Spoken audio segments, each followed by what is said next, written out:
தமிழக கிராமங்களில் 20 அல்லது 30 ஆண்டுகளுக்கு முன்பு நல்ல தண்ணீர் தேடி ஊரணிகளுக்கோ ஆறுகளில் உள்ள ஊற்றுகளுக்கோ செல்வது இயல்பான ஒன்று.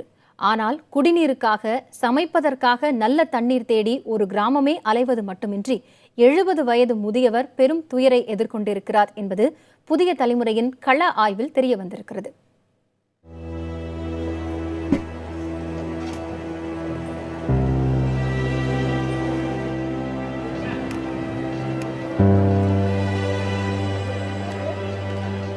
சிவகங்கையிலிருந்து இளையான்குடி செல்லும் வழியில் 15 கிலோமீட்டரில் அமைந்திருக்கிறது பாவாக்குடி கிராமம்.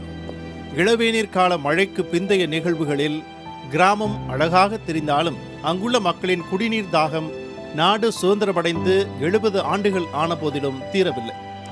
அதற்கு சாட்சியாக இந்த கிராமத்தில் வாழ்ந்து வருகிறார் 70 வயதான முகமது யாசின்.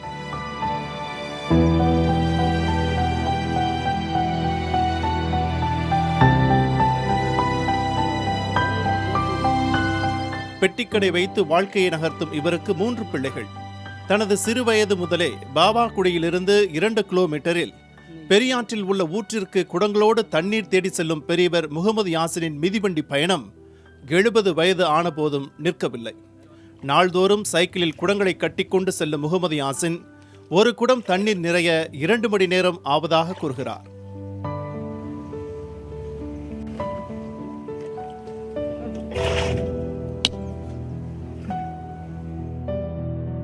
தண்ணி மோட்ரு போட்டால் உப்பு தண்ணி அதை சும்மா குளிக்க கொள்ளத்தான் புழங்க கொள்ளத்தான் ஆகும்.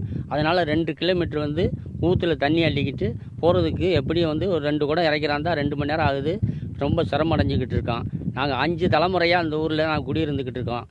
அதனால் உள்ள தண்ணி இந்த வறட்சி இதுன்னு வர்றது நல்லபடியாக செஞ்சு எங்களுக்கு ஒரு உதவி ஆக்குங்க. கழிப்பறை இல்லை என்றால் திருமணத்திற்கு பெண் கொடுக்க தயங்கும் இன்றைய விழிப்புணர்வு சூழலில் நல்ல தண்ணீர் இல்லை என கூறி இந்த கிராமத்திற்கு பெண் தர மறுப்பதாக ஆதங்கம் தெரிவிக்கிறார் அவர். அது எங்கள் ஊரில் இந்த ஊற்று தண்ணி 2 கிலோமீட்டர் தூக்குறதுனால பொண்ணு ஊரில் வேறு கிராமங்களில் கேட்டால் உங்கள் ஊரில் 2 கிலோமீட்டர் போய் தண்ணியில் தூக்கி என் மகன் உழ வைக்க முடியாது கொள்ள முடியாதுன்னு சொல்லிட்டு பொண்ணு தர மாட்டேன்னு சொல்லி பெரிய பிரச்சனை பண்ணி பொண்ணு கட்டுறது ரொம்ப இங்கே உள்ள ஆம்பளைகளுக்கு பொண்ணு கட்டுறது ரொம்ப லேட் ஆகுது.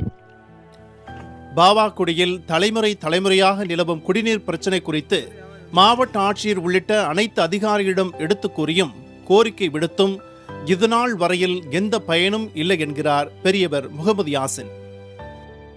இந்த ஊற்றை மட்டுமே நம்பியுள்ள ஒட்டுமொத்த பாவாக்குடி கிராம மக்கள் வைக்கும் கோரிக்கை ஆழ்துவாய் கிணறு அமைத்து இங்கு உள்ள தண்ணீரை தங்களுடைய கிராமத்துக்கு கொண்டு வர வேண்டும் என்பதுதான்.